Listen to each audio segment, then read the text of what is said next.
میرے عزیز دوستوں اور بھائیوں، رمضان المبارک کے اندر نیکیوں کی طرف دل کا مائل ہونا،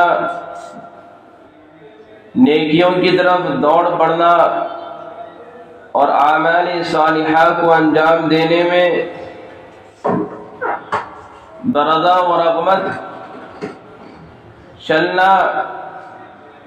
ایک دوسرے سے سبقت لے جانے کی کوشش کرنا، یہ وہ ساری چیزیں ہیں جو اسی مہینے میں پائی جاتی ہیں کہ رمضان میں انسان نیک کام کرنے میں ایک دوسرے سے آگے بڑھنے کی کوشش کرتا ہے۔ رمضان میں ہر انسان کی خواہش ہوتی ہے کہ میں قرآن کریم کی تلاوت کثرت سے کروں، گھر کے جو اور افراد ہیں ان سے زیادہ میرے قرآن ہو جائے۔ بعض لوگ 3 قرآن ختم کرتے ہیں تو گھر کے دوسرے افراد چاہتے ہیں کہ میرا 4 قرآن ہو جائے، کسی کے 4 ہوئے تو دوسرے لوگ یہ سمجھتے ہیں کہ میرے 5 ہو جائے، اور اس چیز میں ایک دوسرے سے آگے بڑھنے کی بھرپور کوشش ہوتی ہے، جو کہ اچھا عمل ہے، بہترین عمل ہے، قابل مبارکباد عمل ہے۔ اور اسی پر اللہ تبارک و تعالیٰ نے فرمایا ہے اپنے مقدس کلام میں اسی سلسلے میں کہ وَفِي ذَلِكَ فَلْيَتَنَافَسِ الْمُتَنَافِسُونَ، کہ نیک کام میں ایک دوسرے سے آگے بڑھنے کی کوشش کرنی چاہیے۔ یقیناً اخروی اعتبار سے آخرت کی تیاری دنیا میں ہی کرنی چاہیے، اور آخرت کے اندر آخرت کا دار و مدار دنیا کے اعمال پر ہے کہ دنیا میں اگر ہمارے اعمال درست ہوئے، دنیا میں ہمارے اعمال ٹھیک ہوئے تو آخرت میں ہمارا حساب و کتاب بھی بہتری ہوگا، اور اگر دنیا میں اعمال ٹھیک نہیں ہوئے، دنیا کے اندر اعمال کے اندر کمی آئی، کوتاہی ہوئی، تو پھر آخرت کے اندر بھی جب حساب و کتاب کا دور ہوگا تو پھر وہاں پریشانی آئے گی۔ اس لیے رمضان کے اندر ایک مزاج بن جاتا ہے، ایک ماحول بن جاتا ہے، گھر کے اندر بھی، محلے میں بھی، اور مسجدوں کے اندر بھی ایک نورانی ماحول، ایک روحانی ماحول۔ کیا آپ مسجد کو دیکھیں، مسجد بھی ماشاءاللہ بھری ہوئی چل رہی ہے۔ وہ مسجد جو سال کے 11 مہینے نمازیوں کے لیے ترس جاتی ہے، جہاں نمازی برائے نام چند ہی نمازی ہوتے ہیں،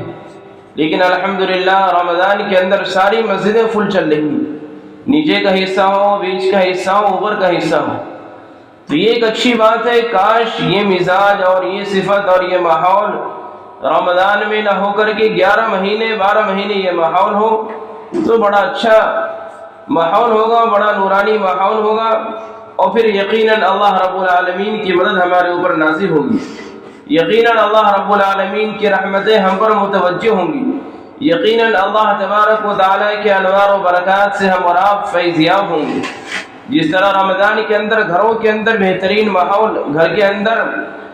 بچوں کی قرآن پڑھنے کی آواز الگ آتی ہیں، بچیاں الگ پڑھتی ہیں، مائیں الگ پڑھتی ہیں، بیٹیاں الگ پڑھتی ہیں،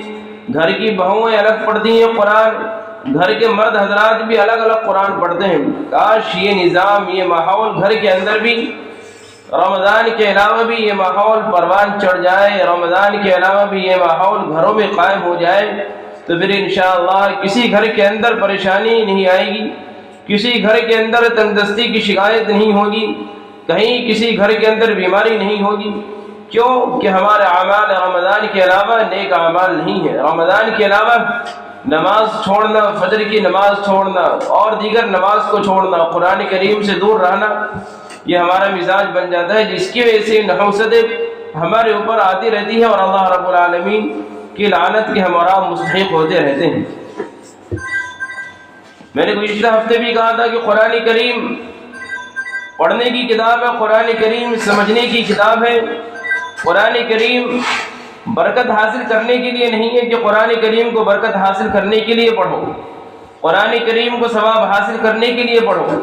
نہیں بلکہ قرآن کریم کو پڑھے انسان تو عمل کی نیت سے، قرآن کریم جب پڑھیں تو انسان ارادہ یہ کرے کہ قرآن میں اللہ رب العالمین نے ہم سے کیا کہا، انسان قرآن کے احکام پر، قرآن کے حکموں پر عمل کرنے کی کوشش کرے۔ قرآن کریم کا مقصد بھی یہی ہے، قرآن کریم کے نازل ہونے کا مقصد بھی یہی ہے۔ یہ ساری باتیں آپ کے سامنے گزشتہ ہفتے، گزشتہ اتوار میں یہ ساری باتیں آ چکی ہیں۔ اللہ رب العالمین نے ہمیں اور آپ کو دین اسلام سے نوازا، جو کہ بڑا خاص کرم ہے، خاص فضل اس رب کا۔ اسلام کے جو بنیادی ارکان ہیں، جنہیں مبادئ اسلام کہتے ہیں، کہ جن پر اسلام کا دار و مدار، ان میں کلمہ طیبہ کہ انسان اللہ رب العالمین کی وحدانیت کا اقرار کرے، انسان اس بات کی گواہی دے کہ اللہ کے علاوہ کوئی معبود نہیں، اور حضرت محمد صلی اللہ علیہ وسلم کو انسان رسول مانے، حضرت محمد صلی اللہ علیہ وسلم کو اللہ کا پیغمبر مانے، تو یہ اسلام کی بنیادی ارکان میں سے ایک رکن ہے توحید۔ اسی طرح اسلام کے بنیادی ارکان میں سے ایک رکن نماز، اسی طرح حج ایک اہم رکن ہے، اسی طرح روزہ ایک اہم رکن ہے، اور زکوٰۃ ایک اہم رکن۔ یہ اسلام کا پانچواں رکن، یہ 5 اسلام کے ارکان ہیں جن کے اوپر اسلام کا دار و مدار ہے۔ زکوٰۃ اسلام کا ایک اہم رکن، اور زکوٰۃ عربی زبان کا لفظ ہے۔ زکوٰۃ کے معنی پاک ہونا، پاک کرنا۔ زکا یزکی تزکیۃ، اس کے معنی پاک کرنا۔ زکوٰۃ کیا چیز ہے؟ زکوٰۃ اللہ رب العالمین نے جو مال ہمیں اور آپ کو دیا ہے، اس مال کے حقیقی مالک اللہ رب العالمین ہی، کوئی انسان اس کا حقیقی مالک نہیں، چاہے اس کے پاس مکان کی شکل میں ہو، زمین و جائیداد کی شکل میں ہو، اور گاڑی کی شکل میں ہو، رقم کی شکل میں ہو۔ یہ ساری چیزیں اللہ رب العالمین کی، یہ ساری نعمتیں ہیں، اور ان ساری نعمتوں کا حقیقی مالک اللہ تبارک و تعالی ہے۔ ہم اور آپ تو ضرورت کے تحت اسے استعمال کر رہے ہیں۔ اللہ رب العالمین نے جو مال دیا، وہی رب ہمیں حکم میں دیتا ہے کہ جو مال میں نے تمہیں دیا، اس مال کو میرے بندوں پر خرچ کرو۔ میرے بندوں میں جو ضرورت مند ہے، جو محتاج ہے، جو مسکین ہے، جو غربت کی زندگی گزار رہے ہیں، جو پریشان حال ہیں، جن کا کوئی سہارا نہیں، جو بے سہارا، جو بے آسرا، جنہیں کوئی پوچھنے والا نہیں ہے، جن کی مالی حالت انتہائی خستہ ہے، جن کے گھر میں کھانے کی اشیاء نہیں ہیں، جنہیں پہننے کے لیے کپڑے نہیں ہیں، جن کے پاس علاج کرانے کے لیے پیسے نہیں ہیں، دوا داروں کے لیے پیسے نہیں ہیں، ان میرے بندوں کا تم خیال رکھو، ان بندوں پر اپنا مال کو خرچ کرو۔ یہ اللہ نے ہمیں حکم دیا ہے۔ قرآن کریم اٹھا کر کے دیکھیں آپ، پہلے پارے شروعات جب ہم کرتے ہیں تو اس میں اللہ رب العالمین نے مومنوں کی صفات بیان فرمائی، الذین یؤمنون بالغیب ویقیمون الصلاۃ ومما رزقناہم ینفقون۔ یہ مومن کی صفت ہے، اور مومن میں بھی وہ مومن جو متقی ہیں۔ اس سے پہلے کیا ہے تو ھدی للمتقین ذالک الکتاب لا ریب فیہ، کہ قرآن کریم یہ وہ کتاب ہے کہ جس میں کسی طرح کی شک و شبہ کی گنجائش نہیں، کہ قرآن کریم بالکل برحق ہے، اللہ رب العالمین کا کلام ہے، اس میں کسی طرح بھی شبہ کی گنجائش نہیں۔ اور یہ اللہ نے متقیوں کی ہدایت کے لیے، پھر آگے اللہ رب العالمین متقیوں کی صفات بیان فرمائی۔ متقین کون ہیں؟ متقی لوگ وہ ہیں الذین یؤمنون بالغیب، کہ جو غیب پر ایمان رکھتے ہیں، جو اللہ رب العالمین کو بغیر دیکھے ایمان، اللہ رب العالمین کی ذات پر، اللہ کی صفات پر ایمان لاتے ہیں۔ اور متقین کی صفت یہ ہے وہ یقیمون الصلاۃ، کہ نماز قائم کرتے ہیں، ومما رزقناہم ینفقون۔ اور متقی کی صفت ایک یہ بھی ہے کہ اللہ رب العالمین خود کہہ رہا ہے کہ جو کچھ ہم نے ان کو دیا ہے، جو مال دیا ہے،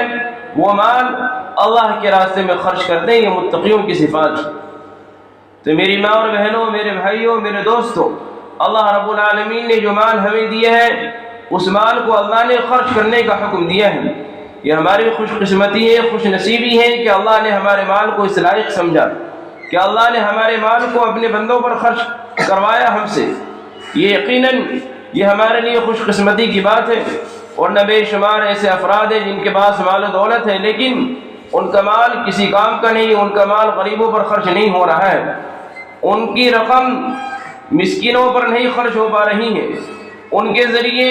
بے سہارا، بے آسراؤں اور یتیموں اور بیواؤں کی کفالت نہیں ہو رہی ہے۔ اس لیے ایسے موقع پر ہر وہ انسان جس کا مال ضرورت مندوں کے کام میں آ جائے اپنے آپ کو خوش نصیب سمجھے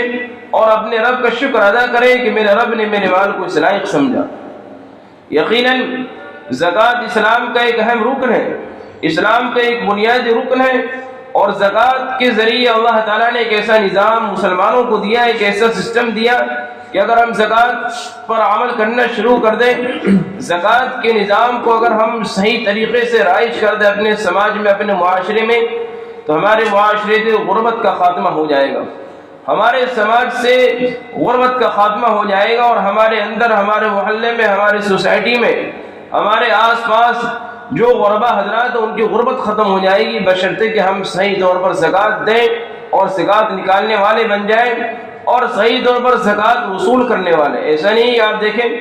یہ چند جملے ہیں، زکوٰۃ دینے والے بن جائیں، زکوٰۃ لینے والے بن جائیں، اور زکوٰۃ لینے والے کا مطلب یہ ہے کہ جو لوگ زکوٰۃ کے مستحق ہیں وہی زکوٰۃ لیں، نہیں کہ اور جو لوگ پیشہ ور حضرات ہیں وہ زکوٰۃ لیں، جس کی وجہ سے پورا نظام اور پورا سسٹم چوپٹ ہو چکا ہے زکوٰۃ کا۔ زکوٰۃ اللہ تبارک و تعالیٰ نے زکوٰۃ دینے پر اور زکوٰۃ اللہ کے مال کو خرچ کرنے پر قرآن کریم میں متعدد مقامات پر بشارتیں دی ہیں کہ جو لوگ اللہ کا مال اللہ کے راستے میں خرچ کرتے ہیں ان کے لیے بشارت ہے۔ اور قرآن کریم کے اندر کئی مقامات پر اللہ نے نماز قائم کرنے کا حکم دیا کہ نماز قائم کرو، زکوٰۃ دو، ایمان والوں کو مخاطب کر کے، اے ایمان والوں تم رکوع کرو اور سجدہ کرو اللہ کے لیے، اور بھلائی کے کام کرو، خیر کے کام کرو، وَفْعَلُوا الْخَيْرَ لَعَلَّكُمْ تُفْلِحُونَ، شاید کہ تم کامیاب ہو جاؤ گے، بھلائی کے کام کرو گے تو کامیابی ملے گی۔ یقیناً زکوٰۃ دینا اور اپنے مال کو اللہ کے راستے میں خرچ کرنا یہ بھلائی کے کام ہے، یہ اسلام کا ایک اہم ترین رکن ہے۔ اقیموا الصلاۃ وآتوا الزکاۃ وارکعوا مع الراکعین، قرآن کریم کی آیات ہمیں دعوت دے رہی ہیں، قرآن کریم کی آیات ہمیں جھنجھوڑ رہی ہے کہ ایمان والوں نماز کو قائم کرو، زکوٰۃ دو اور رکوع کرو رکوع کرنے والوں کے ساتھ۔ اتأمرون الناس بالبر، کہ تم حکم کرتے ہو لوگوں کو بھلائی کا۔ تو یہ وہ ساری آیاتیں ایک نہیں، کئی نہیں، سینکڑوں آیات ایسی ہیں کہ جس کے اندر زکوٰۃ کی فرضیت کا حکم ہے، کہ جس کے اندر یہ بات واضح ہے کہ ایمان والوں پر زکوٰۃ فرض ہے۔ کئی مقامات پر اللہ نے فرمایا ایسے لوگوں کے بارے میں کہ جو لوگ اپنا مال خرچ کرتے ہیں، فرمایا کون ہے جو اپنا مال اللہ کے راستے میں خرچ کرے، کون ہے جو اللہ رب العالمین کو قرض دے، اور بہترین قرض، یعنی اپنا مال خرچ کرے تو گویا خرچ کرنے والا انسان گویا اللہ کو قرض دے رہا ہے، اور اللہ نے اس کو قرض حسنہ سے تعبیر کیا، اور ایسا قرض ہے کہ کل قیامت کے دن اللہ تعالیٰ بہترین بدلہ دے گا، اللہ رب العالمین خوب بڑھا کر کے دے گا۔ اور میری ماں اور بہنوں، صدقہ سے تو بلائی بھی ٹلتی ہے، الصدقۃ تطفئ النار، الصدقۃ یرد البلاء، یہ اللہ کے رسول علیہ الصلوۃ والسلام کی حدیث ہے کہ صدقہ دو، صدقہ کرنے سے بلائیں ٹلتی ہیں، صدقہ کرنے سے بلائیں ٹلتی ہیں۔ صدقہ بھی لیکن اسی لیول کا صدقہ ہونا چاہیے، ایسا نہیں کہ انسان پر پریشانی ہو اعلیٰ درجے کی اور صدقہ کرے بالکل گھٹیا درجے کا، ایسا نہیں ہونا چاہیے۔ بہت سارے وہ حضرات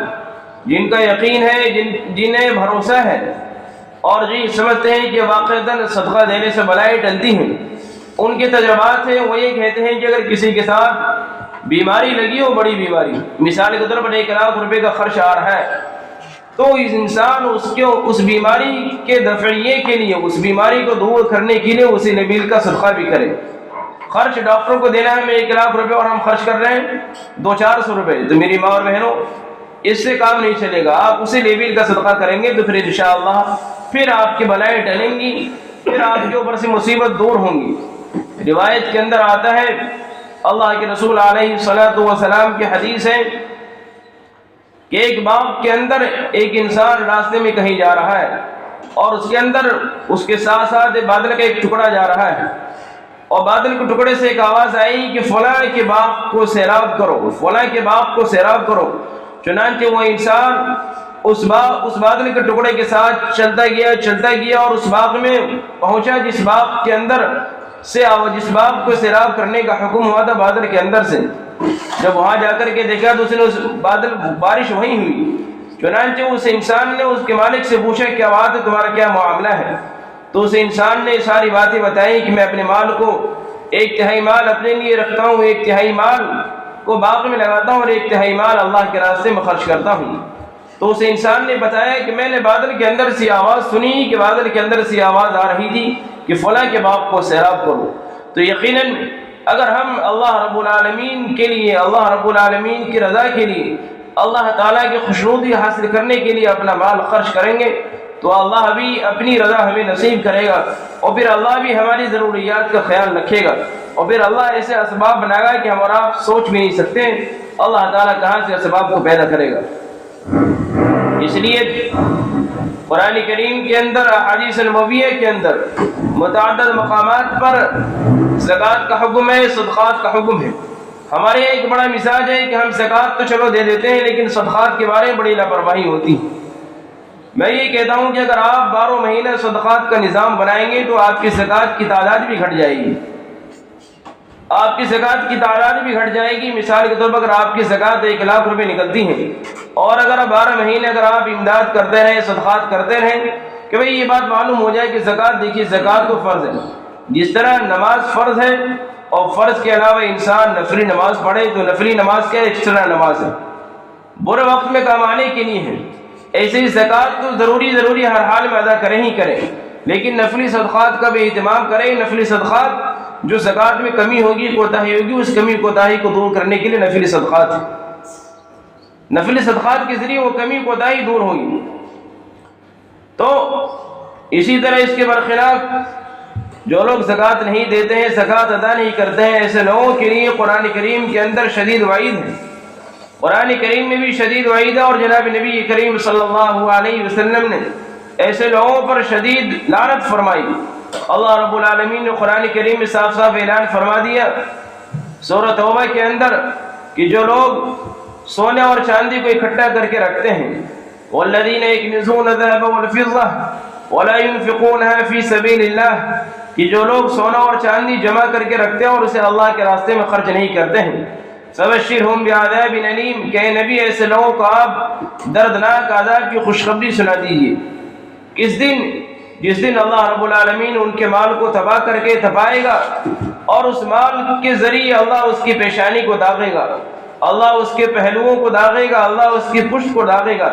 اور پھر اس دن کہا جائے گا ھذا ما کنزتم لانفسکم، یہ تمہارا خزانہ ہے، یہ تمہارا مال ہے، سو چکھو، اپنے مال کا ذائقہ چکھو۔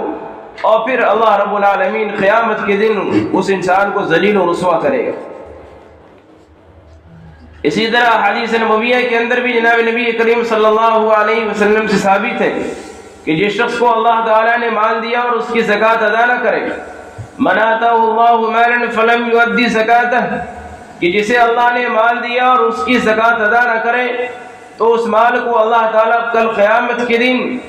گنجے سانپ کی شکل میں، اور وہ سانپ اتنا خطرناک، اتنا زہریلا سانپ ہوگا کہ جس کے زہر سے اس کے سر کے بال اڑ گئے ہیں، وہ زہریلا سانپ اللہ تعالیٰ اس مال کو اس گنجے سانپ کی شکل میں بنا کر کے اس کے گلے میں توق ڈال دے گا، اور وہ سانپ اسے ڈسے گا، اور وہ سانپ اس سے کہے گا میں تیرا مال ہوں، انا مالک انا کنزک، کہ میں تیرا مال ہوں، میں تیرا خزانہ ہوں۔ کس قدر شدید وعید ہے، کس قدر عذاب ہے۔ اللہ تعالی ہم سب کو اس عذاب سے محفوظ رکھے۔ میری ماں اور بہنوں، کہنے کا مقصد یہ ہے کہ اللہ رب العالمین نے جسے صاحب نصاب بنایا، جس انسان پر زکوٰۃ فرض ہے، جس مرد پر، جس عورت پر، عورتوں کے پاس زیورات ہیں اور عورتیں زیورات کی زکوٰۃ ادا نہیں کرتی ہیں، معلوم ہونا چاہیے کہ آپ کے پاس زیور ہے تو آپ پر بھی زکوٰۃ فرض ہے۔ زکوٰۃ کی فرضیت کے لیے انسان کے اندر کیا کیا شرائط پائی جانی چاہیے؟ سب سے پہلی شرط یہ ہے کہ زکوٰۃ کی فرضیت کے لیے مسلمان پر زکوٰۃ فرض ہے، کسی غیر ایمان والے پر زکوٰۃ فرض نہیں ہے۔ اسی طرح زکوٰۃ فرض ہونے کے لیے آزاد ہونا ضروری ہے، غلام پر زکوٰۃ نہیں، آج کے دور میں غلام کا رواج نہیں ہے۔ اسی طرح زکوٰۃ کی فرضیت کے لیے انسان کا بالغ ہونا ضروری ہے۔ کوئی بچہ نابالغ ہے اور اس کے پاس کتنی رقم کیوں نہ جائے، جب تک وہ بالغ نہ ہو اس پر زکوٰۃ نہیں ہے۔ بالغ ہونے کے بعد ہی زکوٰۃ ہے، اس سے پہلے بھلے ہی لاکھوں کروڑوں روپے آ جائے، وہ نابالغ بچہ اس پر زکوٰۃ نہیں۔ اسی طرح زکوٰۃ کی فرضیت کے لیے انسان کا عقل مند ہونا ضروری ہے، پاگل اور دیوانوں پر زکوٰۃ نہیں ہے۔ جو لوگ مجنون ہیں، جن کی عقل ختم ہو چکی ہے، جو پاگل ہیں، اس پر زکوٰۃ نہیں، بھلے وہ پاگل کروڑوں کا مالک کیوں نہ ہو۔ اسی طرح زکوٰۃ کی فرضیت کے لیے انسان کو زکوٰۃ کے فرض ہونے کا علم ہونا ضروری ہے کہ میرے اوپر زکوٰۃ فرض ہے۔ چاہے ابھی یہ کیسے معلوم ہوگا؟ یا تو جس سماج میں رہے، جس معاشرے میں رہے، اس معاشرے کے ذریعے اسے معلوم ہو جائے، یا اسلامی ماحول میں رہ کر کے اسے معلوم ہو جائے کہ زکوٰۃ میرے اوپر فرض ہے۔ اب مال کے اعتبار سے زکوٰۃ کس مال پر زکوٰۃ ہے؟ تو مال کے اعتبار سے مال کے اندر جو شرائط پائی جانی چاہیے کہ مال بقدر نصاب ہو۔ مال جس انسان کے پاس نصاب کے بقدر مال ہو، اب نصاب کیا ہے کہ 7.5 تولہ سونا یا 52.5 تولہ چاندی، یا اتنی رقم ہو کہ جس رقم کے ذریعے انسان 52.5 تولہ چاندی خرید لے، تو یہ نصاب ہے۔ یا دوسری شرط یہ ہے مال کے اعتبار سے کہ وہ مال نامی ہو، یعنی وہ مال بڑھنے والا مال ہو، اس مال میں بڑھوتری ہو، جیسے سونا چاندی، اسے مال نامی کہتے ہیں، یا رقم، یہ بھی مال نامی ہے، یا مویشی تجارت کے ذریعے جو مال بڑھے، یہ مال نامی ہے۔ اسی طرح زکوٰۃ کی فرضیت کے لیے مال کے اعتبار سے ایک شرائط یہ بھی ضروری ہے کہ وہ مال، اس مال پر ملکیت تام حاصل ہو۔ جو مال اپنے قبضے میں نہ ہو، اس مال پر زکوٰۃ نہیں۔ جو مال آپ کے اپنے قبضے میں ہے، اس مال پر زکوٰۃ ہے۔ مثال کے طور پر عورتوں کے ساتھ ایک مسئلہ ہے، جو مہر کی رقم ان کی طے ہو جاتی ہے، اور بہت سارے شوہر مہر کی رقم نہیں دیتے ہیں، حالانکہ مہر واجب ہے، لیکن مہر اس کے قبضے میں بھی نہیں آئی وہ رقم، مہر کی رقم، تو اس لیے اس مہر کی رقم پر زکوٰۃ نہیں۔ اسی طرح مرد حضرات کے بہت سارے مال یا بہت سارے پیسے کسی انسان کے پاس ہو اور وہاں سے ملنے کی امید نہ ہو، کیوں کہ یہ مال اپنے قبضے میں نہیں ہے، تو اسی لیے اس پر بھی زکوٰۃ نہیں۔ اسی طرح مال نصاب سے زائد ہو، یعنی جو نصاب ہے اس سے زائد مال ہو، اور مال کے اعتبار سے وہ مال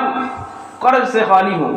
اگر انسان کے پاس قرض ہے، مثال کے طور پر ایک انسان صاحب نصاب ہے، صاحب نصاب آج کے دور میں کسی کے پاس 40-45 ہزار روپے ہو تو وہ صاحب نصاب ہے، وہ انسان صاحب نصاب اس اعتبار سے، لیکن اس کے پاس قرض 60,000 روپے کا قرض ہو، تو پھر قرض ہونے کی وجہ سے وہ انسان زکوٰۃ ادا کرنے سے قاصر ہے، وہ انسان زکوٰۃ ادا نہیں کرے گا۔ ہاں اگر قرض ادا کرنے کے بعد جو رقم بچ جائے اور پھر انسان صاحب نصاب بن جائے تو پھر اس رقم پر زکوٰۃ ہے۔ اب اسی طرح اس مال پر سال گزرنا بھی شرط ہے۔ ایک بات شروع میں یہ آئی کہ نصاب کیا ہے؟ نصاب یہ 3 چیزیں ذرا سمجھنے کی ضرورت ہے: سونا، چاندی اور رقم۔ اگر ہم کسی انسان کے پاس خالص سونا ہو، چاندی نہ ہو اور رقم نہ ہو، خالص سونا ہو،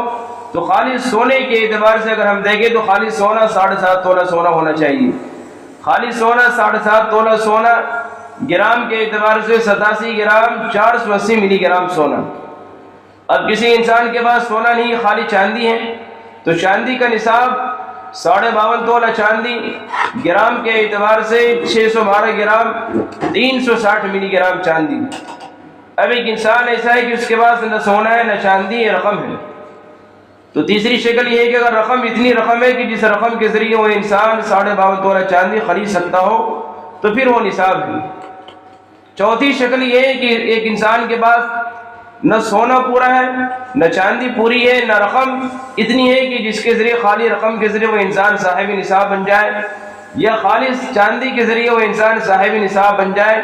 یا خالص سونے کے ذریعے۔ مثال کے طور پر کسی انسان کے پاس 4 تولہ سونا ہو اور 20 تولہ چاندی۔ سونے کا نصاب کیا ہے؟ 7.5 تولہ، چاندی کا نصاب 52.5 تولہ۔ اب سونا 4 تولہ اور چاندی 20 تولہ، اور رقم 10-20 ہزار روپے رقم ہو۔ اب ہم تینوں ملا کر کے دیکھیں گے، 4 تولہ سونا بھی، 20 تولہ چاندی بھی، اور 10-15 ہزار روپے کی جو رقم ہے، تینوں ملائیں گے، اور سونا چاندی بیچنے کے اعتبار سے آپ دھرم کاٹے پر جا کر کے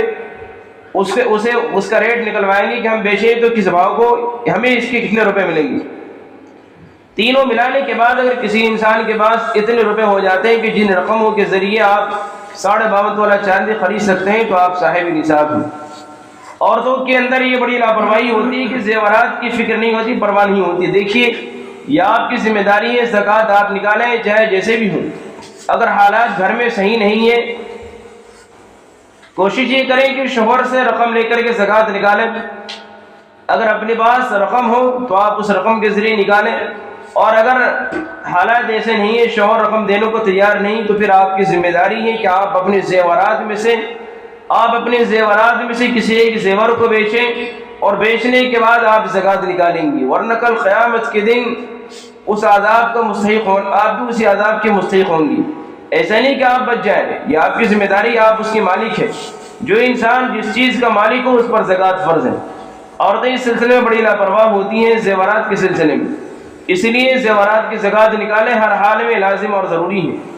اور اگر نہیں نکالتی ہیں تو پھر اللہ رب العالمین کے عذاب کی مستحق بنیں گی، اللہ کی لعنت کی مستحق بنیں گی، اور پھر یہی مال اللہ تعالیٰ اسے تباہ کر کے اور اسی مال کے ذریعے اللہ تعالیٰ پیشانی کو داغے گا، پہلوؤں کو داغے گا، پشت کو داغے گا، اور پھر یہی مال سانپ کی شکل میں انسان کو ڈسے گا، چاہے زیور ہو، کچھ بھی ہو، انگوٹھی ہو یا کان کے ناک کی جو بھی زیورات ہو، زیورات کے اندر ساری چیزیں۔ اب زکوٰۃ کے بہت سارے مسائل ہیں۔ ایک مسئلہ یہ ہے کہ ایک انسان جس نے زمین خریدی تجارت کی نیت سے، زمین خریدی تجارت کی نیت سے، تو تجارت کی نیت سے جو زمین خریدی گئی اس زمین پر زکوٰۃ ہے، لیکن جو زمین تجارت کی نیت سے نہیں، اپنی رہائش کے لیے، اس پر زکوٰۃ نہیں۔ اسی طرح اگر کوئی چیز گروی رکھی جاتی ہے تو جو چیز گروی رکھی ہوئی ہے، بہت سارے لوگ اپنے سونے اور زیورات کو سونار کیا ہے گروی رکھ دیتے ہیں، تو جو چیز گروی رکھی ہو اس پر زکوٰۃ نہیں۔ جو چیز گروی رکھتی کیونکہ آپ کے پاس ہے نہیں تو اسی لیے اس کی زکوٰۃ نہیں۔ اسی طرح رہائش کے جو مکان ہے اس مکان پر زکوٰۃ نہیں۔ اسی طرح جو ضروریاتی زندگی کی چیزیں، ضروریات کی زندگی کی چیزیں میں جیسے انسان کے پاس گاڑی ہے، ضروریاتی زندگی کی چیز ہے، اس پر زکوٰۃ نہیں۔ رہنے کے مکان پر زکوٰۃ نہیں، استعمالی کپڑے پر زکوٰۃ نہیں، ہیرے اور جواہرات پر بھی زکوٰۃ نہیں ہے۔ ہیرے اور جواہرات جو لوگ کاروبار کرتے ہیں تو ان پر اس رقم پر زکوٰۃ ہے، لیکن ہیرے جیسے سونا چاندی پر زکوٰۃ ہے۔ سونا اور چاندی یاد رکھیں، اگر آپ استعمال کر رہے ہیں تو سونے چاندی کی جو زیورات ہے، استعمال ہونے والے زیورات پر بھی زکوٰۃ ہے۔ ایسا نہ سمجھیں کہ جو زیور ہم استعمال کریں اس پر زکوٰۃ نہیں، چاہے استعمال کریں یا نہ کریں، سونے چاندی کی جتنے بھی زیورات اس پر زکوٰۃ ہے، لیکن ہیرے جواہرات کے جو زیورات ہیں، ہیرے جواہرات پر زکوٰۃ نہیں، چاہے آپ اسے استعمال کریں یا رکھے رہیں، اس پر زکوٰۃ نہیں۔ اسی طرح اب زکوٰۃ دینے کے بارے میں کہ ہم زکوٰۃ کسے دیں اور کسے نہ دیں، مستحق کون زکوٰۃ کے مستحق، کسے ہم زکوٰۃ دیں، تو یہ زکوٰۃ دینے سے پہلے یہ ہر انسان کی ذمہ داری ہے، جو صاحب نصاب ہے اس کی ذمہ داری ہے کہ آپ تحقیق کریں کہ ہم اپنی زکوٰۃ کی رقم ضائع نہ کریں اور ضرورت مندوں کو زکوٰۃ دیں۔ ضرورت مندوں سے مراد وہ ہے کہ جو خود صاحب نصاب نہ ہو۔ ایسا نہ ہو کہ آپ اپنی زکوٰۃ کسی ایسے انسان کو دے دیں جو خود صاحب نصاب ہو، تو آپ کی زکوٰۃ ادا نہیں ہوگی۔ اسی طرح زکوٰۃ کی رقم ہم کسی سید کو نہیں دے سکتے ہیں، جناب نبی کریم صلی اللہ علیہ وسلم کے خاندان کے حضرات، ان لوگوں کو ہم دے نہیں سکتے ہیں۔ اسی طرح زکوٰۃ کی رقم کوئی ماں باپ اپنی اولاد کو نہ دے سکتا ہے اور نہ اپنے ماں باپ کو دے سکتے ہیں۔ یہاں گھر والوں کے سلسلے میں زکوٰۃ کی رقم نہ اصول اور نہ فروع کو دے سکتے۔ اصول وہ ہے کہ جن کے ذریعے ہم پیدا ہوئے، اصول انہیں کہتے ہیں جن سے ہم پیدا ہوئے۔ ہر انسان کی پیدائش میں اس کے ماں باپ کا رول ہے، اس کے ماں باپ کا دخل ہے۔ ماں کے ذریعے جو ہمارا رشتہ چلتا ہے، سلسلہ چلتا ہے، وہ ننیالی سلسلہ چلتا ہے، تو نہ ماں کو زکوٰۃ دے سکتے ہیں، نہ ماں کی ماں کو، نہ نانی کو، نہ نانا کو، نہ اس سے اوپر والے، نہ پرنانا نہ پرنانی کو دے سکتے ہیں۔ اسی اور باپ کے رشتے میں، باپ کے سلسلے میں جو ہمارا سلسلہ نسب چلتا ہے، باپ، دادا، دادی، تو اسی طرح اوپر میں نہ ہم باپ کو دے سکتے ہیں زکوٰۃ، نہ دادا کو، نہ دادی کو، نہ ان کے ابا کو، نہ ان کے امی کو۔ اب یہ اصول یہ ہیں، اور فروع ہے جو ہماری نسلیں، نسل انسان کی، نسل انسان میں بیٹا اور بیٹی، بیٹا سے جتنے بھی اولاد ہیں، پوتا ہے، پوتی ہے، ہم انہیں زکوٰۃ نہیں دے سکتے ہیں۔ اسی طرح جو بیٹی کی اولاد ہے، نواسا نواسی ہم انہیں زکوٰۃ نہیں دے سکتے ہیں۔ اس کے علاوہ زکوٰۃ آپ اپنے حقیقی بھائی کو دے سکتے ہیں اگر آپ کے بھائی ضرورت مند ہیں تو۔ اگر بھائی ضرورت مند ہے تو آپ انہیں زکوٰۃ دے سکتے ہیں، بہن ضرورت مند ہے تو آپ انہیں زکوٰۃ کی رقم دے سکتی ہیں۔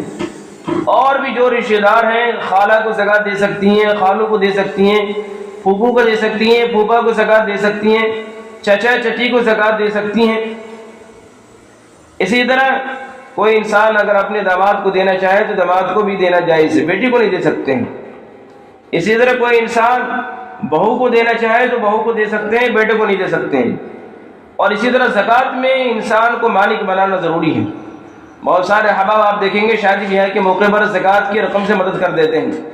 اگر آپ کو زکوٰۃ کی رقم سے مدد کرنی ہے تو آپ زکوٰۃ کی رقم اسے دیں،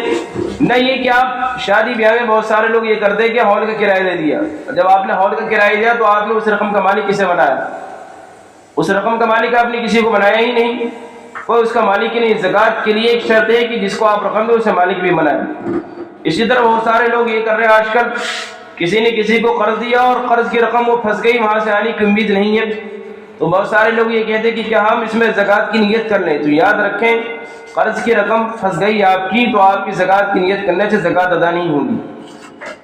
ایسا نہیں کہ آپ کے پیسے پھنس جائے تو آپ زکوٰۃ کی نیت کر لو، بھلے وہ آدمی صاحب نصاب ہو یا غیر صاحب نصاب ہو، آپ اس طرح نیت نہیں کر سکتے ہیں۔ اور بھی بہت سارے زکوٰۃ کے مسائل ہیں جن مسائل کو سیکھنا ہر انسان کے لیے، ہر مومن کے لیے لازم اور ضروری ہے۔ ہر وہ انسان جس پر زکوٰۃ فرض ہے اس کے لیے زکوٰۃ کے سارے مسائل کو سیکھنا ضروری ہے۔ کہیں ایسا نہ ہو کہ لاپرواہی میں انسان زندگی گزار دے اور کل قیامت کے دن اللہ رب العالمین کیا اس کی گرفت ہو جائے، کل قیامت کے دن اللہ رب العالمین کے جواب دہ ہونا پڑے۔ تو اس لیے قیامت کی رسوائی سے بچنے کے لیے بہتر ہے کہ آج ہی ہم تیار ہو جائیں اور آج ہی سب کچھ کریں۔ یاد رکھیں، زکوٰۃ دینے سے مال میں کمی نہیں آتی ہے، زکوٰۃ دینے سے مال میں اضافہ ہوتا ہے، زکوٰۃ دینے سے مال میں بڑھوتری ہوتی ہے۔ اللہ کے رسول جناب محمد رسول اللہ صلی اللہ علیہ وسلم کی حدیث بھی ہے اور اللہ تعالیٰ کا فرمان بھی ہے۔ اب اسی طرح ہم زکوٰۃ دیں تو کتنا دیں، کس اعتبار سے، کتنے روپے میں کتنے روپے زکوٰۃ ہونی چاہیے؟ تو یاد رکھیں 100 روپے میں 2.5 روپے، مال کا 40واں حصہ، 100 روپے میں 2.5 روپے، اس اعتبار سے آپ اپنی زکوٰۃ کا حساب نکال لیں۔ 1 لاکھ میں 2500 روپے، 2 لاکھ میں آپ کے 5000 روپے ہو گئے، 3 لاکھ میں 7500، 4 لاکھ میں 10,000 اور 5 لاکھ میں 12,500، اس طرح حساب لگاتے جائیں۔ اور ایک لمبی تفصیل ہے بھی، جو لوگ دیکھنا چاہیں حساب لگانا چاہیں تو حساب لگا سکتے ہیں، زیادہ مشکل بھی نہیں ہے اور بڑا آسان ہے اس کا، یہ سمجھانے کے لیے باقی آپ خود حساب لگا سکتی ہیں۔ 1 کروڑ میں تقریباً 2.5 لاکھ روپے زکوٰۃ بیٹھے گی، تو 2.5%، ہاں 2.5%، مال کا 40واں حصہ 2.5%، تو جس کے بعد جتنی بھی رقم ہو وہ آپ اپنا اندازہ کر لیں۔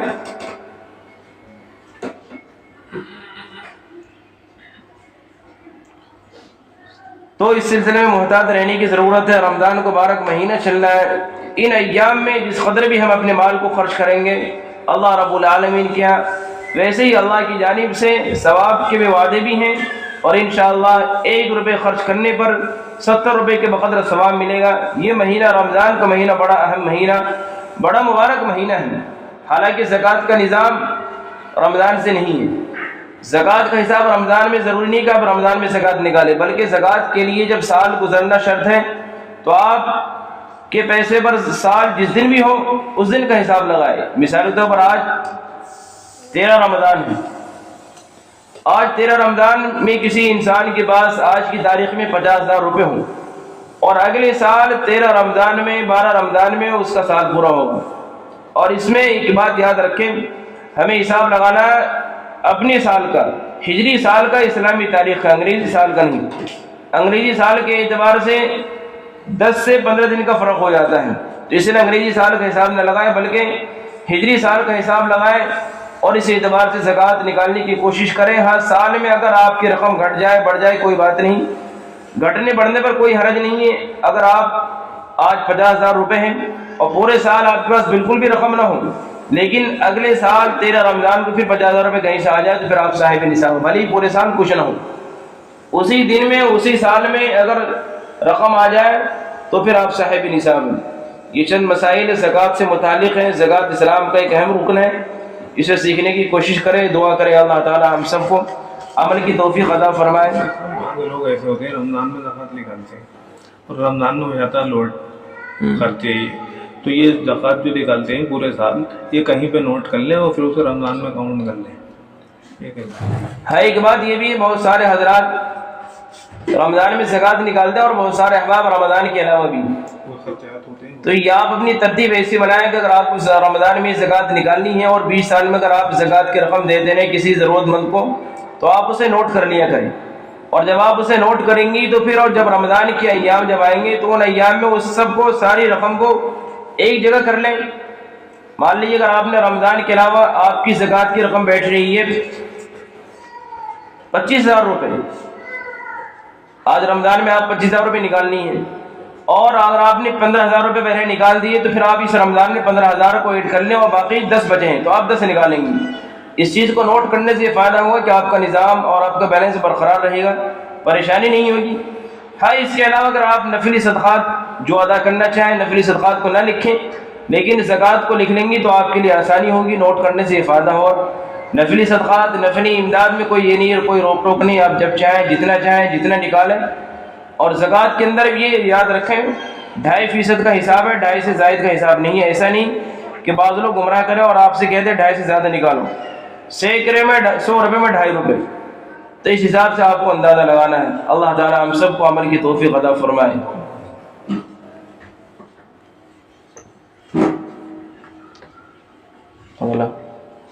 اگلی طور پہ اس کا